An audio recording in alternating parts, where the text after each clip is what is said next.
I just wanted to Yeah, highlight that again because with creativity and with a little bit of action to self start, you can benefit from this idea of affiliate marketing monetization in so many ways. exactly. It's the simplest way, right? Just find a creator that has a product and reach out to them. It's a simple DM message that you can send them.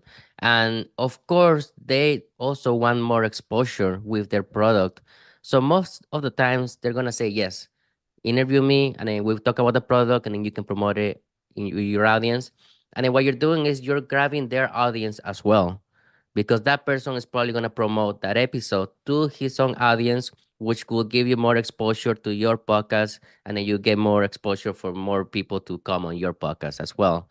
Another way for monetizing also is creating your own product, right? We haven't done that yet for the podcast, but we talked to Chappell. And Mhm. then he said like that in the beginning, it was hard. He wasn't getting sponsors. He wasn't doing affiliate marketing, I believe.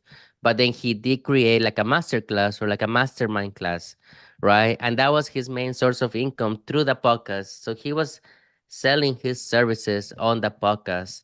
And I think that's another route that people can do to monetize their podcast as well. Yeah, because let's be honest, if someone's going to spend an hour with you, and that's, generally what podcasts are, they're kind of the last remaining long form content, right? Everything's gone to short form content now with TikToks and Reels and all that stuff.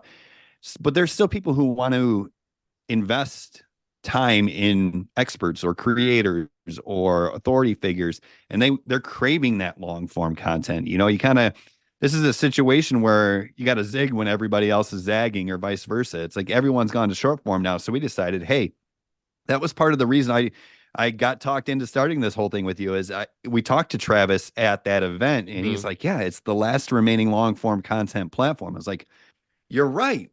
So we got to get in on that, right? We got to make sure we give people what they want. And but the point I'm getting at is if anybody is willing to spend an hour with you, they're probably going to want more. So they're willing to invest whatever you feel comfortable charging. If it's $27 a month for a weekly call, that's probably the easiest way. I know as soon as we started this podcast, we went out and bought the domain podcast launch formula with the future plan of, hey, maybe someday we'll share our lessons that we've learned through launching a podcast and not sell it for $10,000. Just, create a little course that helps people start their podcast and, sell it for 200 bucks or whatever as a way to monetize. So you're absolutely right. There's no reason you shouldn't start your own program because if you're doing long form content, there's people who are going to want more. And the easiest way to do that is to create a mastermind.